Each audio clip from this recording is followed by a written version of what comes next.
오늘 저희가 볼 말씀은요, 베드로 전서 1장 14절부터 19절입니다.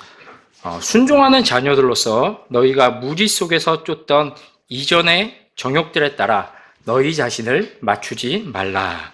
오직 너희를 부르신 분께서 거룩하신 것 같이 너희도 온갖 분들에서 거룩하시니 이는 기록되기를 이는 내가 거룩하니 너희도 거룩하라 하였기 때문이라. 또한 만일 너희가 사람의 외모를 중시하지 아니하고 각 사람의 뜻대로 심판하는 방법을 듣는다면 너희가 여기에 잠시 머물러 있는 동안을 두려움 가운데 지내라. 18절 19절은 같이 읽도록 하겠습니다.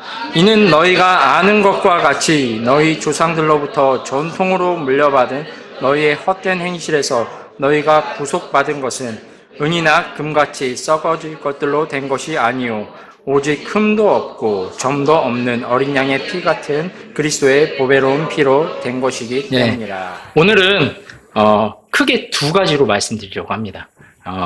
구속에 대해서 말씀드리려고 하는데요. 하나는 이제 구속이 무엇인가 이거에 대해서 전반적으로 말씀드리려고 하고요. 두 번째로는 그러면 우리가 무엇으로부터 구속됐는가 이것에 대해서 좀 말씀드리려고 합니다. 이 두 가지만 잘 정리되시면 오늘 설교를 잘 들으신 걸로 생각하시면 될 것 같습니다. 지난달 18일이었죠. 저희가 이제 잘 아시겠지만 그레이스 침례교회로 이제 가서 김용훈 목사님께서 이제 그 교회 담임 목사님도 되셨고 새로운 예배당으로 이전한 것도 있어서 같이 이제 축하하기 위해서 거기로 가고 있었습니다. 근데 이제 오후 경배가 끝나고 이제 가는 터라 정신없이 막 짐을 싸고 이제 아이들을 데리고 막 갔는데 이 와중에 우리 아이들이 이제 할머니를 따라서 1층 마트에 가가지고 이제 과자를 이제 골라 왔나 봐요. 그리고서 이제 과자 이제 다 했으면 이제 가자 하고서 이제 막 출발을 했는데 이 고속도로에 이제 들어섰는데 이 송혜주 자매님이 전화를 하셨어요.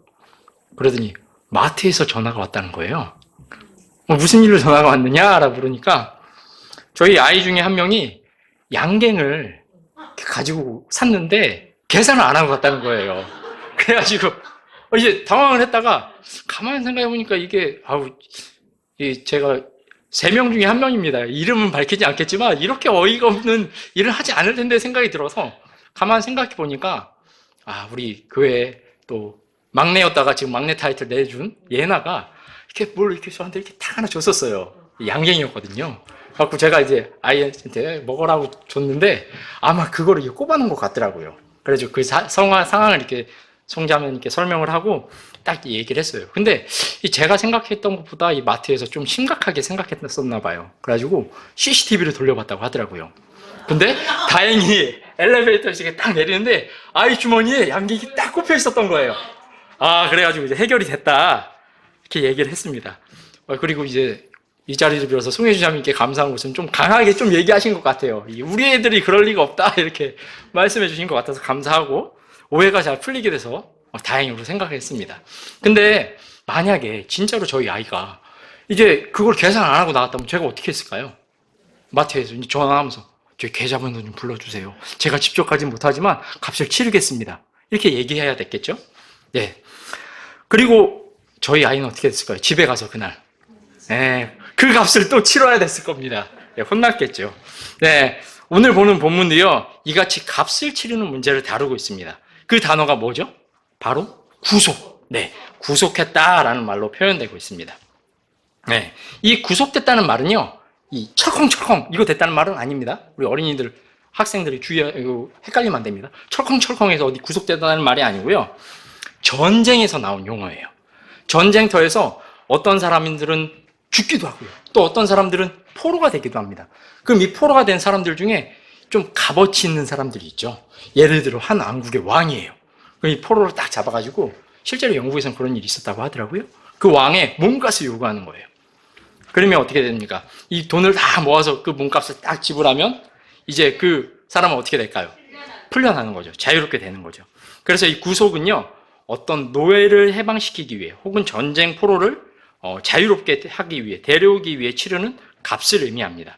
때문에 구속은요, 구속자와 이 구속을 통해 해방된 자, 자유롭게 된 자를 구분할 수 있습니다. 구속자는 누굴까요? 당연히 값을 지불한 사람이 되겠죠. 그리고 구속의 결과물은 누가 될까요? 자유롭게 된 사람. 네, 이것이 될 겁니다. 그래서 이렇게 구속의 전반적인 이런 것들을 좀 제가 말씀드리도록 하겠습니다. 5가지로 나눠서 말씀드릴 건데, 첫 번째는요, 구속은요, 구원보다 더 구체적인 용어입니다. 자, 무슨 말이냐면, 구원이 전체라고 하면요, 이 구속은요, 이 구원이 달성되는 수단, 이 구원이 이루어지기 위한 수단을 보여준다는 거죠. 구원이 이루어지기 위해선 값이 필요합니다. 예수님께서 이 구원을 이루시기 위해서 대가를 지불하신 거죠. 네, 이 구속은요, 구원받은 사람 입장에서 보면요, 어떤 값도 치르지 않았고요, 어떤 희생도 치르지 않았고요, 고통도 없었고요, 매맞음도 없었습니다. 혹시 여러분 중에 구원받을 때 매맞고 고통받고 값을 지불한 분 계세요? 아무도 없습니다. 이것은요, 우리 예수님께서 자신의 생명을 내어주시는 것으로, 그리고 고통당하시는 것으로, 매맞으시는 것으로 모두 담당하셨다는 거죠. 그래서 이 구속은요, 대가를 보여주는 이런 부분에 있어 구원의 이것보다 더 구체적인 용어가 됩니다. 그 두 번째로요, 구속은 인간이 구원받아야 할 절망적인 어떤 상태에 속박되어 있다는 것을 보여줍니다. 그러니까 구속당해야 된다는 거죠. 어떤 사람에게 이 구속이 필요하다면요, 이 사람은 지금 매우 좋지 않은 상태예요. 예를 들어 전쟁이 있다면 이 사람은 뭐가 되어 있을까요? 포로가 되어 있겠죠. 그리고 이 사람이 만약에 종이라면 노예 상태에 있는 거죠. 그렇기 때문에 이 사람은 뭔가 굉장히 절망스러운 상태에 있다고 말하고 있는 거죠. 그런데 우리는 어떤 것에 있어서 이 구속이 필요한 절망적인 상태에 있었죠? 뭐에 잡혀 있습니까? 네, 맞습니다. 답을 좀 말씀 잘 해주셨어요. 죄에 붙잡혀 있었기 때문에 매우 절망적인 상태에 있었다는 겁니다. 우리 그렇지 않기 때문에 우리는, 만약 예수님이 없었다면 우리는 구원받을 수 없었고 이 죄를 용서받을 수 없었다는 거죠. 그렇기 때문에 구속은요, 구원받기 전 우리의 상태, 이것이 매우 절망적이고 속박된 그런 상태였다는 것을 보여주고 있다는 겁니다. 그리고 세 번째로요, 이 구속은요, 하나님께서 이 구원을 가져오시기 위해 어떤 대가가 지불됐는지 잘 보여줍니다. 자, 이 대가를요, 오늘 본문 18절 보시면 잘 나와 있는데 18절 한번 같이 다시 한번 읽어보겠습니다. 이는 너희가 아는 것과 같이 너희 조상들로부터 전통으로 물려받은 너희의 헛된 행실에서 너희가 구속받은 것은 은이나 금같이 썩어질 것들로 된 것이 아니요. 여기 보면요, 죄값이 무엇으로 지불됐는지 잘 써 있습니다. 뭘로 지불됐다고 써 있습니까? 오직 흠도 없고 점도 없는 어린 양의 피 같은 그리스도의 보배로운 피라고 19절에 이렇게 말하고 있습니다. 그래서 우리의 대속, 구속의 값으로 치러진 것이 바로 그리스도의 피라는 거죠.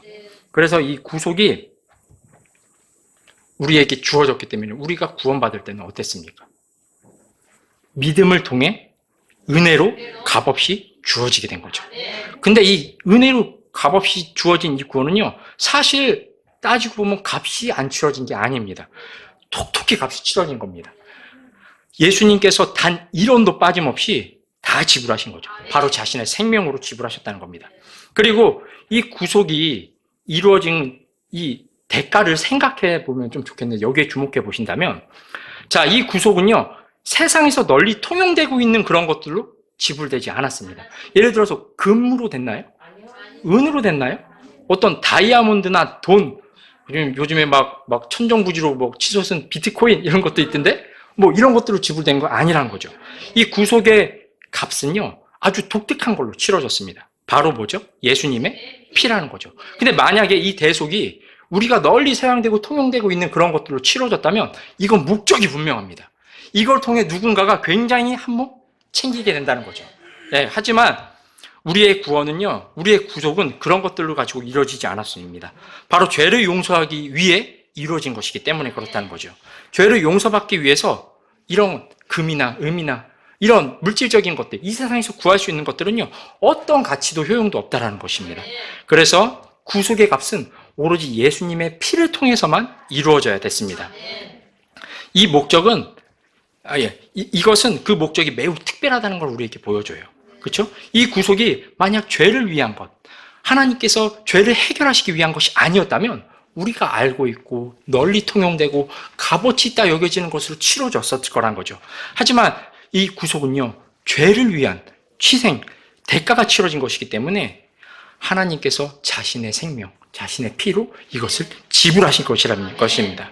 그래서 우리에게 베푸신 이런 하나님의 은혜를 생각해 볼 때 우리는 찬송할 수밖에 없다는 것입니다. 그래서 구속은 분명히 우리의 죄를 위한 일이었다는 걸 알 수 있다는 거죠. 그리고 네 번째로요. 구속은 이제 우리가 무엇을 위해 살아야 하는지를 잘 보여줍니다. 예. 사랑하는 성도 여러분, 우리 왜 살죠? 왜 사십니까? 오, 정확하게 지금 정답을 얘기해 주셨습니다. 하나님의 영광을 위해서 살아가고 있습니다.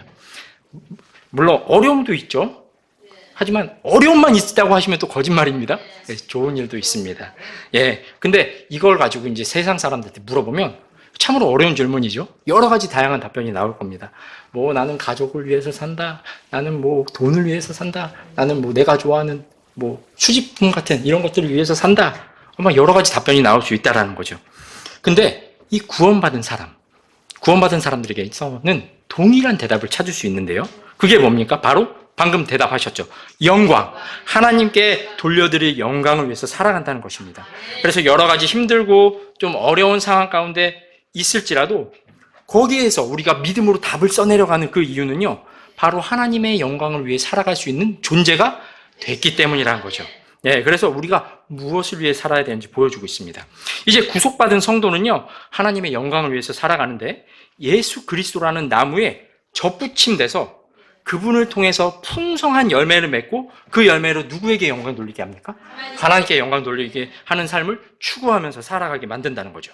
그래서 보시면 오늘 본문은 조금 벗어나지만 그 13절, 베드로전서 1장 13절 보시면 뭐라고 말하죠? 그 뒷절에 보면 너희에게 가져오실 그 은혜로 인하여 뭐 하래요?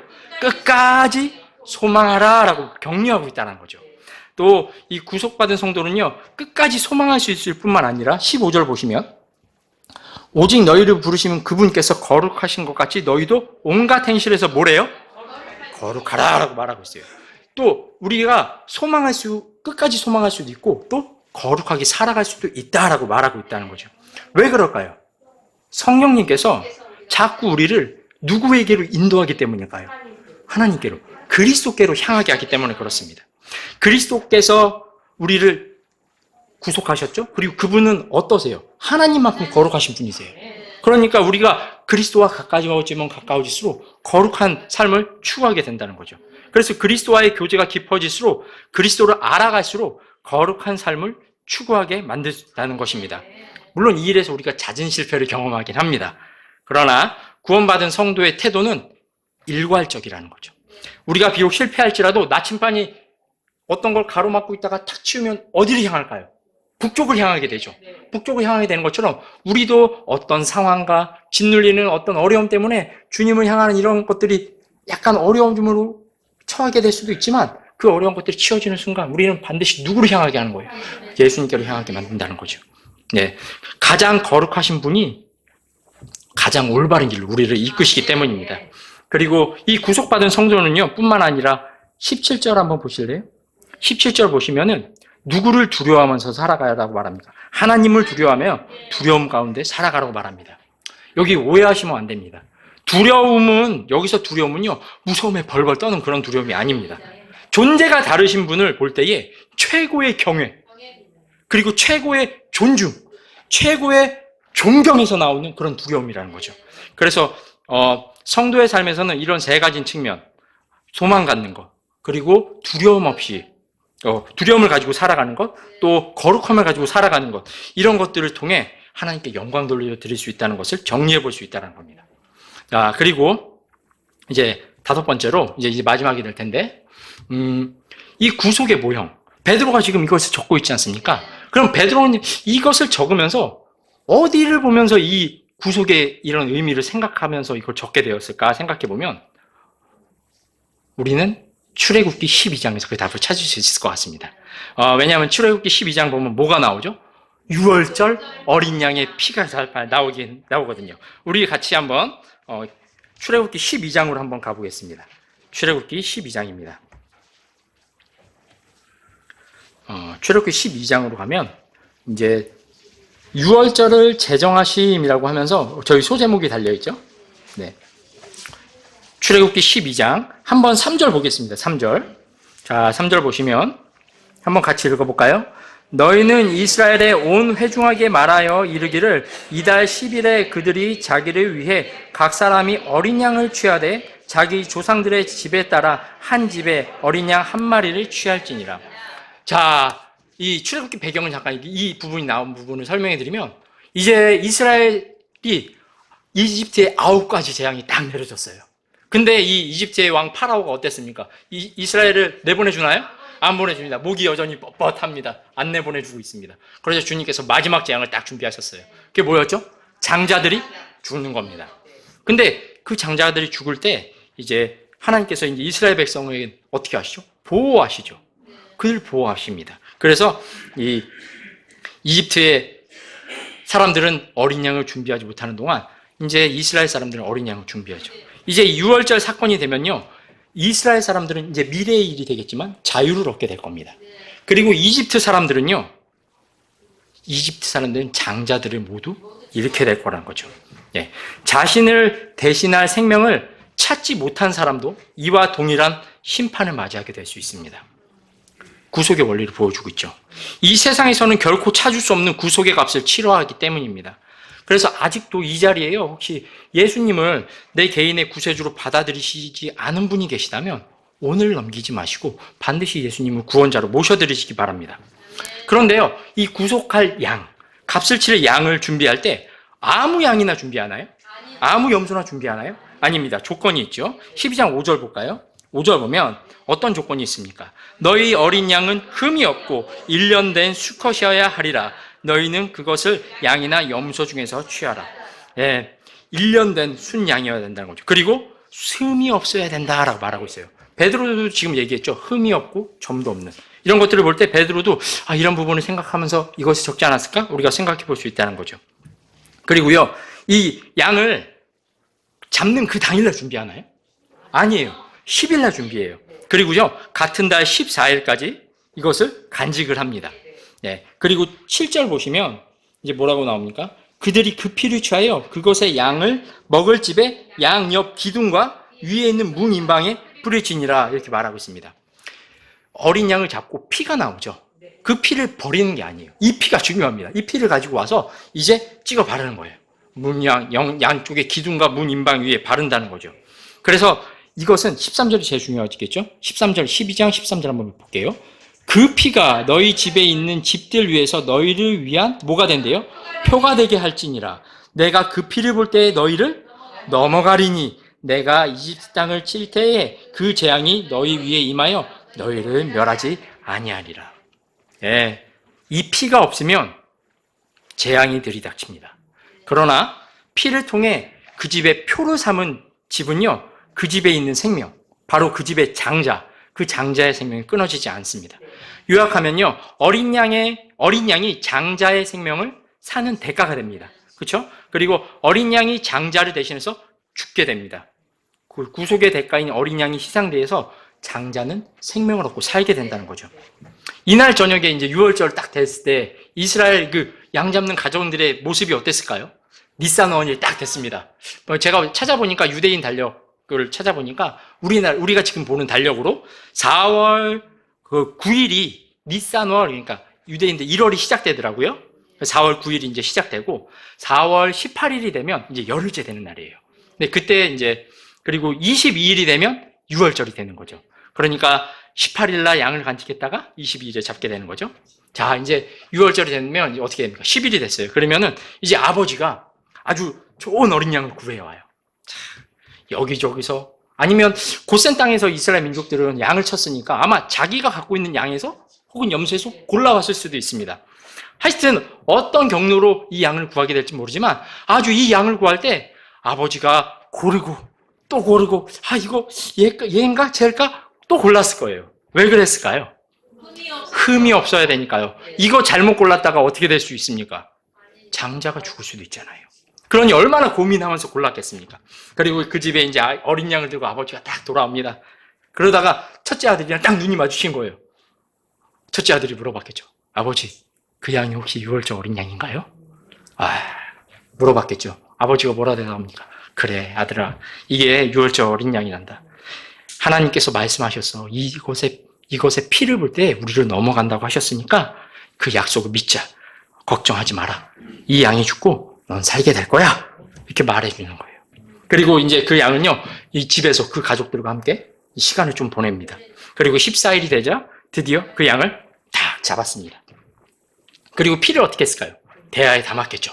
그리고선 아버지도 어머니도 동생들도 이제 나와서 피를 뿌리기 시작합니다.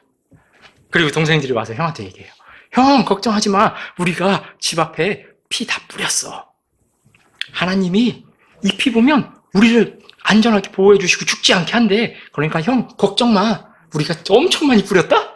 막 보니까 막 흐르고 있는 거예요. 네. 그 장자의 마음이 어땠을까요? 그 피를 보면서 이 양이 희생됐고 내가 살 수 있을까? 이런 의심 들지 않았을까요? 그리고 이제 밤이 됐습니다. 밤이 됐는데 이곳 저곳에서 한 곳에서 우는 소리가 들려요. 막 좌절하고 소리 지르는 소리가 들립니다. 그때 이 장자 어땠을까요? 불안 가운데 있는 거예요. 그런데 그 시간이 지나고 나서 갑자기 소리가 들립니다. 나갈 준비하라! 어땠을까요? 살았다. 예, 그러지 않았을까요? 아마 이 장자는 시편 78편의 35절의 말씀을 기억했을지 모릅니다. 또 그들이 하나님께서 자기들의 반석이시며 높으신 하나님께서 자기들의 구속자이심을 기억하였도다. 네, 그러지 않았을까요? 우리는 이 장자와 같은 겁니다. 우리 예수님께서 우리를 대신에 죽어주신 거예요. 희생당하신 유월절 어린 양이 되신 거죠. 그분이 죽었고요. 그 죽음으로 구속의 값이 치러졌습니다. 그리고 그 구속의 대가를 믿음으로 받아들여서 생명을 얻게 된 것입니다. 영원한 죽음을 보지 않고 영원한 생명으로, 영원한 천국으로 향하게 된 것입니다. 그리고 이제 우리는요, 이 유월절에 유대인들이 행하는 이 유월절보다 더 큰 기념을 가지고 있습니다. 그게 뭐죠? 바로 이 유월절과 비교되지 않는 만찬입니다. 이 만찬을 통해 우리는요, 이 누룩 없는 빵, 예수님의 부서진 몸을 보여주죠. 우리를 위해 구속에 사용된 이 몸이라는 거죠. 그리고 흠도 없고 점도 없는 이 포도음료, 이것은요, 정말 알코올도 하나 섞이지 않는 순수한 어린 양의 피 같은 예수님의 피라는 거죠. 이것이 구속의 대가로 치러진 것입니다. 그래서 이 구속을 보여주기 때문에 우리는요, 1년에 한 번 이렇게 유월절 지킵니까? 만찬을 지킵니까? 아니죠. 더 자주 지킵니다. 더 이것을 자주 생각하고 더 주님 오실 때까지 이것을 명료하게 하려고 한다는 거죠. 네, 그래서 우리는요, 이 구속의 이 모든 이런 것들을 생각해 볼 때, 정말 이 구속이 큰 값이 치러진 거구나, 이것을 생각해 볼 수 있다는 겁니다. 지금까지 제가 이 5가지 말씀드렸어요. 첫 번째는 구속이 구체적인 용어라고 말씀드렸죠. 그리고 두 번째는 구속은 인간이 아주 구원받아야 할 절박하고 심각한 상황 속에 있었다는 걸 구속이 보여준다고 말씀드렸습니다. 그리고 세 번째로는 하나님께서 이 구원을 가져오시기 위해 어떻게 대가를 지불했는지 보여준다고 말씀드렸고요. 또 네 번째로는 이제 우리가 무엇을 위해 살아야 할지 구속이 보여준다고 말했습니다. 그리고 마지막으로 이 유월절의 이미지가 이 구약의 유월절의 어린 양으로부터 왔다라는 걸 좀 말씀드렸습니다. 그리고 이제 마지막으로 이제 이걸 통해 교훈을 얻기 위해 딱 한 가지만 좀 말씀드리고 마치도록 하겠습니다. 말씀드리고 싶은 건 이겁니다. 우리가 도대체 무엇으로부터 구속을 받았는가? 아마 이 질문 듣자마자 아마 저희 성도님들 답을 다 아실 것 같아요. 뭐로부터 구속되게 됐죠? 죄. 네, 맞습니다. 우리의 죄, 맞습니다. 확실히 성경을 통해서 봐도 우리는 우리의 죄로 인해 죄로부터 구속되었습니다. 이걸 좀 명료하게 해보려면 로마서 6장을 한번 볼게요. 로마서 6장을 한번 보시면 6장 14절에 보시면 한번 이렇게 같이 찾아보겠습니다. 로마서 6장 14절입니다. 여기 6장 14절에 보면 우리를 지배하고 있었던 게 뭐였는지 말하고 있습니다. 14절 후반절에 보면 이는 죄가 너희를 지배하지 못할 것이기 때문이라. 예, 그럼 이 말은 뭐죠? 우리를 지배했던 게 뭐라는 거예요? 죄였다는 거예요. 근데 15절 보십시오.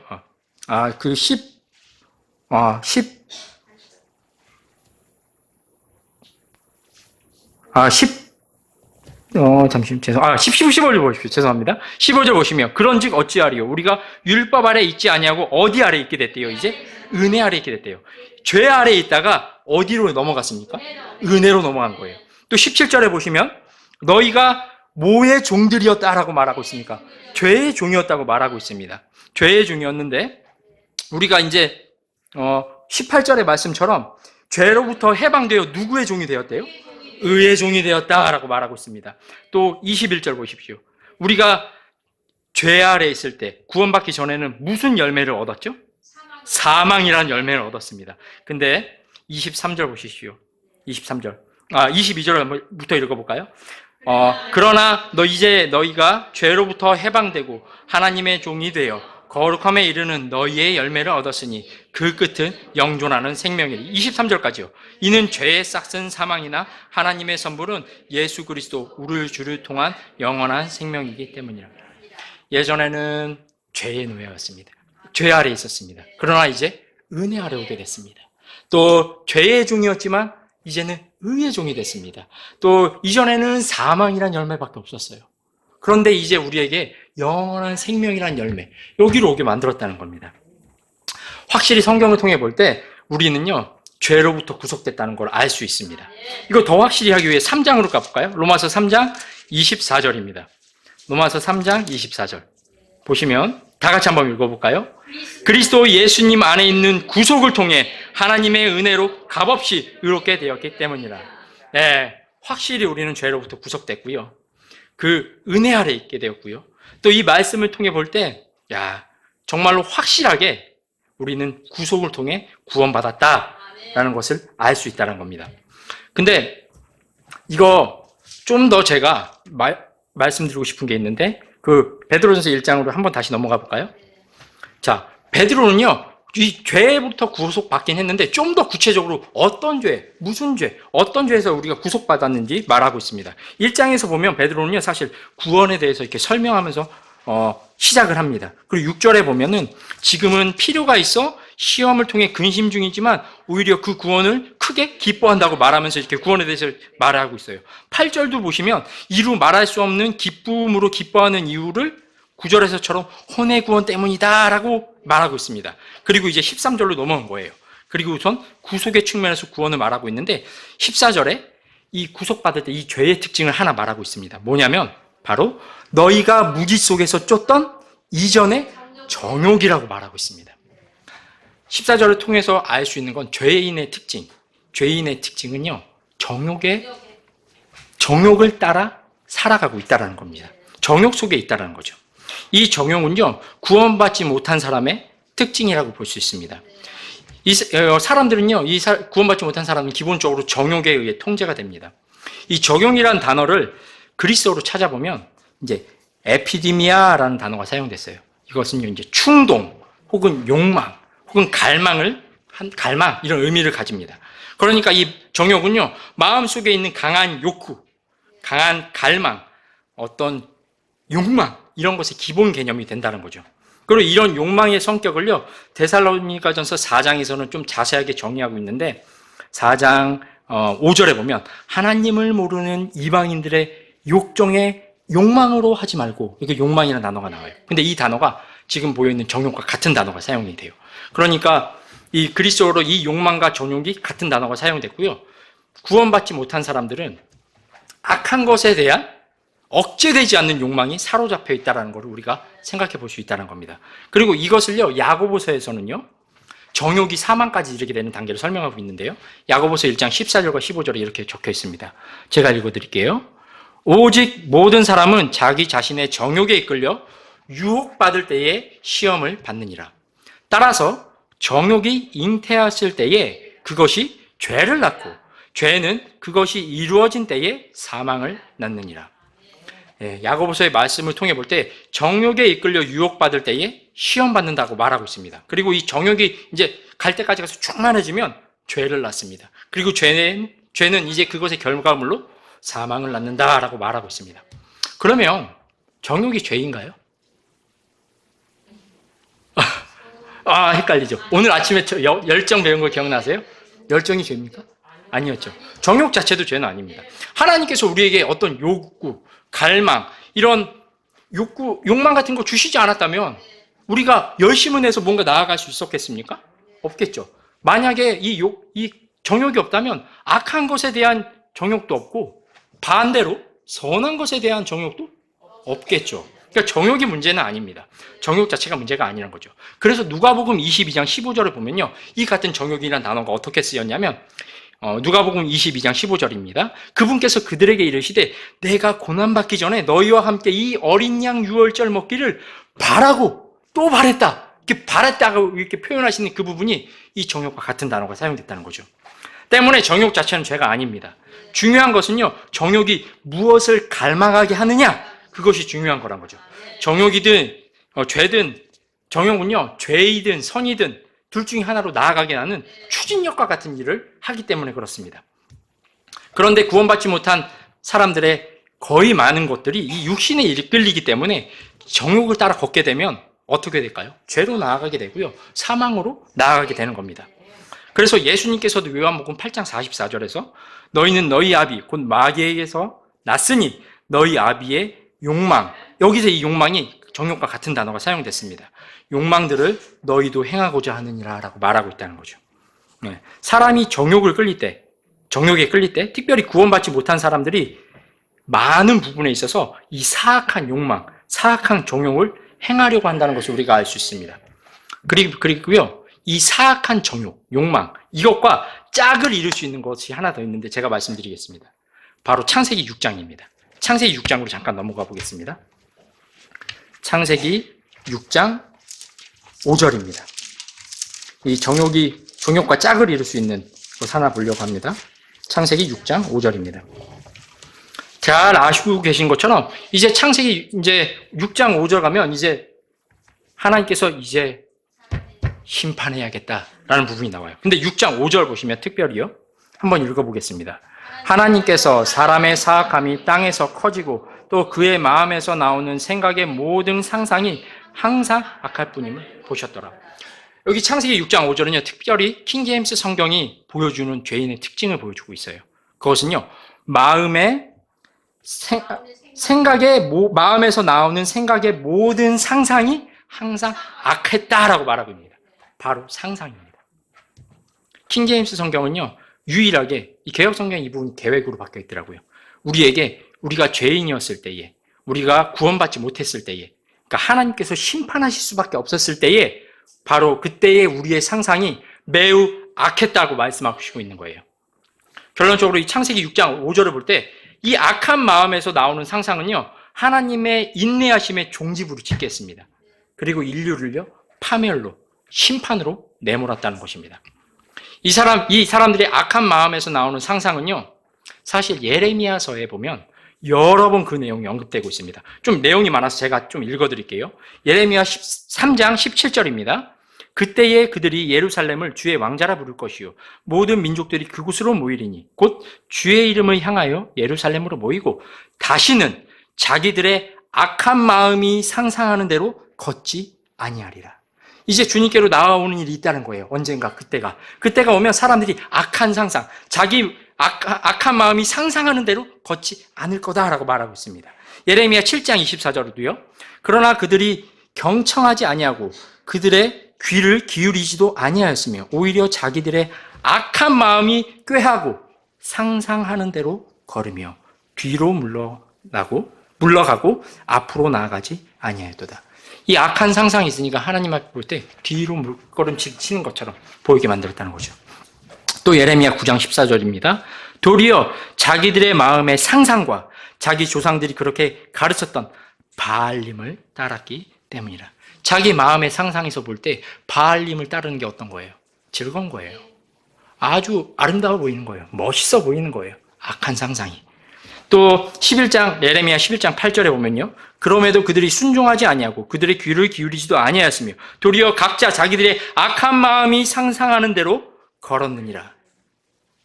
또 예레미야 13장 10절에는요. 이 악한 백성이 내 말 듣기를 거절하고 자기들의 마음이 상상하는 대로 걸으며 다른 신들을 따라 걷고라고 말하고 있습니다. 16장 12절도 나옵니다. 악한 마음에서 상상하는 대로 걸었다라고 또 표현하고 있고요. 18장 12절도 나옵니다. 이에 그들이 말하기를 이제 소망이 없으니 다만 우리가 우리 자신의 계략대로 걷고 각자 자기의 악한 마음이 상상하는 것을 행하리라 하였도다. 예레미야 23장 17절도 말합니다. 그들은 나를 멸시하는 자들에게 여전히 말하기를 주께서 이르시되 너희가 평안하리라 하셨다 하며 자기 자신의 마음에서 상상하는 대로 걷는 모든 자들에게 말하기를 재앙이 너에게 오지 아니하리라 하는도다. 일괄적으로 킹제임스 성경이 보여주는 건요, 구원받지 못한 사람의 상상, 이것 가운데 악한 마음에서 나오기 때문에 이것이 악하고 이 상상대로 걸을 때에 뭐가 부추길 수 있을까요? 정욕이 부추길 수 있는 거예요. 아까 말씀드린 것처럼 죄는요, 정욕은요, 선과 악이 있진 않아요. 주님께 주신 좋은 거란 거죠. 근데 이 정욕이 어떻게 추진력제가 돼서 죄의 악한 마음에서 나오는 상상을 추진하고 앞으로 나아가게 하고 활성화하게 되게 하고 더욱더 추진력 있게 힘있게 만들면은 사람이 더 빨리 어디로 가는 겁니까? 죄로 나아가게 되는 거죠. 바로 여러분도 아마 경험해 보셨을 거예요. 여러분, 우리가 죄를 지을 순간이 오면요, 우리는 항상 머릿속에 두 가지 생각이 떠오릅니다. 이 죄 짓는 것, 그리고 반대로 뭐죠? 안 돼. 하나님이 기뻐하지 않아. 맞습니까? 근데 우리의 정욕이 이제 무엇을 추진력 있게 만들 것인가? 이것이 문제란 거죠. 그런데 이제 구원받지 못한 사람은요, 육체가 그 상상을 통제하게 됩니다. 그것은 결국 왜곡과 거짓말을 만들어냅니다. 자기 자신에 대해서, 그리고 세상에 대해서, 이런 관계에 대해서 거짓말을 낳습니다. 또 하나님에 대해서도 거짓을 만들어냅니다. 그리고 행복에 대한 거짓도 만들어내서 행복을 쾌락으로 바꾸어 쾌락을 추구하게 만듭니다. 뿐만 아닙니다. 이 악한 마음의 상상을 더욱 부추기고 활성화시킬 수 있는 것이 바로 정욕입니다. 그렇죠? 그래서 유다서에는 아주 재밌는, 아주 색다른 표현으로 말하고 있는데 자기 정욕대로 걷는 자들이라고 표현하고 있습니다. 그래서 육체가 통제하는 상상이 가득한 곳은요, 창세기 6장 5절의 말씀이 더 이상 말씀 속에 있는 사건이 아니라 현실이 되게 만듭니다. 이 세상 사람들이 행동하는 방식을 보면 얼마나 놀랍습니까? 왜 이렇게 부도덕한 일이 많습니까? 왜 이렇게 아픈 죄가 넘쳐나는 걸까요? 왜 이렇게 사악함이 넘쳐나게 드러납니까? 왜 이렇게 방탕한 일들이 많이 벌어지고 있습니까? 모든 사람의 상상이 그곳으로 가득 차 있기 때문입니다. 상상할 수 있는 상상은 더 이상 환상이 아닙니다. 우리가 볼 수 있는 현실이 됩니다. 사랑하는 형제자매님들, 우리가 무엇으로부터 구속받았습니까? 정욕과 이 악한 상상으로부터 구속받은 것입니다. 우리의 사악한 마음이 상상이 그려놓은 환상대로 우리는 정욕을 따라 살았습니다. 그렇게 우리는요, 이 죄 짓는 이 정욕으로 인하여 죄로 나아가는 것에 굉장히 빠른 발을 가지고 있다는 거죠. 그렇기 때문에 우리의 상상은요, 확실히 보호될 필요가 있습니다. 믿음을 지켜야 하듯이요, 우리의 상상도 지켜야 합니다. 우리가 보는 성경 말씀이 맞다면요, 우리의 상상에 계속해서 더러운 것을 먹이면서 그리스도인의 삶에서 여기저기 왜 쓰러지는지 그걸 궁금해하는 상황에 빠지게 되면 안 됩니다. 우리 삶에 있는 쓰레기들에게 많은 시간을 혹시 내주고 있지 않습니까? 처음에 TV가 나왔을 때 믿음의 진영에서는 많은 논의가 있었습니다. 그리고 결국 TV는요, 19금, 15금, 12세 이런 볼 수 있는 나이를 연령하는 제도를 만들어냈습니다.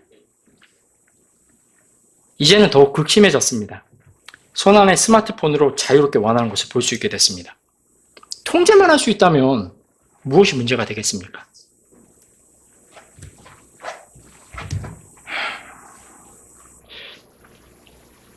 우리가 정말로 주님을 향해 걷길 바랍니다.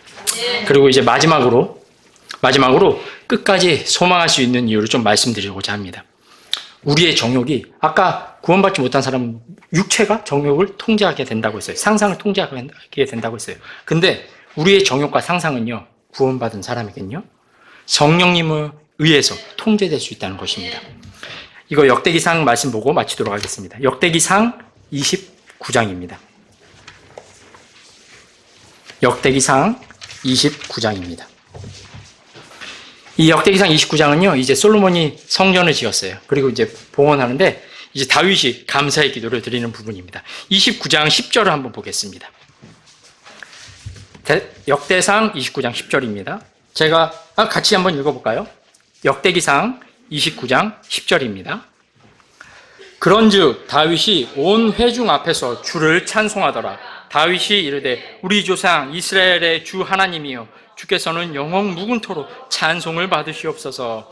이제 성전이 지어진 것으로 인해 감사의 기도를 올리기 시작한 거예요. 주는 찬송 받으십시오. 영원 무궁토록 찬송 받으시기 원합니다. 17절에 보시면 이렇게 말합니다. 나의 하나님이여 곧 주께서 마음을 시험하시고 17절을 읽고 있습니다. 곧 바른 것을 기뻐하시는 줄을 내가 또한 아나이다. 나에 대해 말하자면 내가 정직한 마음으로 이 모든 것을 자원하여 드렸으며 이제 내가 또 여기에 있는 주의 백성이 주께 자원하여 드린 것을 기쁘게 보았나이다. 18절입니다. 제가 같이 한번 읽어볼까요? 오 주 우리의 조상들인 아브라함과 이삭과 이스라엘의 하나님이여 이것을 주께서 주의 백성의 마음의 생각들이 상상하는 것 안에 영원히 두시고 그들의 마음을 예비하여 주께로 향하도록 하옵소서. 다윗은요 자신의 눈의 정욕을 즉시로 처리하지 않아서 상상 속에서 음행을 즐거워한 적이 있습니다. 그리고 큰 죄를 저질렀습니다. 그는 자신의 상상을 어떻게 다뤄야 되는지 배웠습니다. 그는 자신이 상상하는 것을 주께로 향하도록 해야 함을 알았습니다. 사랑하는 성도님들, 다윗이 무엇보다 많은 시편을 지으며 많은 찬송을 그분께 올려드리며 주의 말씀이 내 입에 꿀같이 달고 주의 말씀이 소망이 되게 하고 자신의 마음의 말씀을 숨겨둔 이유는요, 마치 훈련 같았다는 것을 생각하게 됩니다. 그는 자신의 마음을 주님의 말씀에 두기 위해 매우 힘썼습니다. 많은 이유가 있겠지만 오늘 우리는 그 중에 이유 한 가지를 찾았습니다. 우리도 다윗처럼 죄 가운데 빠집니다. 그때 우리가 바라는 결말은요, 우리의 상상이 사랑하는 나의 주님, 내 주님의 원하시는 방향대로 그것을 선택하게 만드는 거예요. 맞습니까? 언제나 죄 앞에서 우리는 두 가지 생각이 우리 앞에 놓이게 됩니다. 죄 앞에 있을 때요. 육체가 원하는 것, 주님이 원하시는 것. 우리가 바라는 것은 우리의 생각과 상상이 더욱 주님이 원하는 것을 즐거워하게 되고요. 기꺼이 내가 사랑하는 주님을 선택하는 것입니다. 하지만 이것은요, 훈련이 필요합니다. 자주 주님의 말씀을 묵상하고 내 마음속에 있는 내 마음속에 주님의 말씀을 숨겨두는 것입니다. 여러분, 요셉은 도망칠 수 있었습니다. 그러나 어떤 성도는 넘어질 수도 있습니다. 그러니 우리의 시간을 내어주는 것에 우리는 조심해야 됩니다. 우리가 가까이 해야 할 말씀에 우리를 더 내어줘야 합니다. 하나님께 간구하는 시간을 더 늘려가야 합니다. 잦은 말씀의 묵상과 말씀이 주는 기쁨에 우리 자신을 내어주는 훈련을 통해 죄 앞에서 나의 정욕이 성령님의 통제하시는 그 상상을 더 활력 있게 하고 힘 있게 만들어가게 해야 할 것입니다. 우리들의 삶에 이것들이 가득하길 바랍니다. 기도하겠습니다.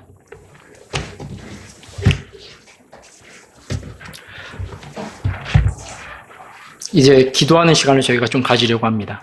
혹시 이 자리에 예수님을 아직 자신의 구원자로, 나의 모든 죄를 용서해 주신 구원자로 모셔드리지 않은 분이 계십니까? 예수님께서는요, 나의 모든 죄값을 모든 죄를 값을 치러 해결해 주셨습니다. 구속해 주셨습니다. 이 사실을 믿음으로 믿고 예수님의 죽음을 나를 위한 죽음으로, 예수님의 구속의 대가가 나를 위한 대가라고 받아들인다면 여러분은 구원받을 수 있습니다. 그런 분이 있다면 기도하시기 바랍니다. 또 구원받은 성도님들께 말씀드립니다. 우리는 구속되었습니다. 그리스도 예수님의 어린 양의 피 같은 그 피로 구속받았습니다. 그리고 특별히 이 피를 통해 정욕과 악한 생각의 상상으로부터 구원받았습니다. 우리의 구속은 이제 알려주고 있습니다. 자유가 왔다고 말해주고 있습니다. 정욕을 성령님께 내어드릴 수 있다고 알려주고 있습니다. 우리의 상상을 성령님의 통제 속에서 거룩한 상상으로 바꿔갈 수 있다고 알려주고 있습니다. 그러나 이 일에는 훈련이 필요합니다. 이 훈련으로 거룩함을 추구하는 이 훈련으로 같이 나아가지 않으시겠습니까? 말씀을 가까이 두고 주 예수님과 교제하며 그분을 닮아갈 때 결정적인 순간에 우리는 거룩한 훈련의 성과를 볼 수 있을 것입니다. 요셉처럼 도망칠 수 있게 만들어 줄 것입니다. 각자 성령님께서 이끄시는 대로 기도로 나아가겠습니다.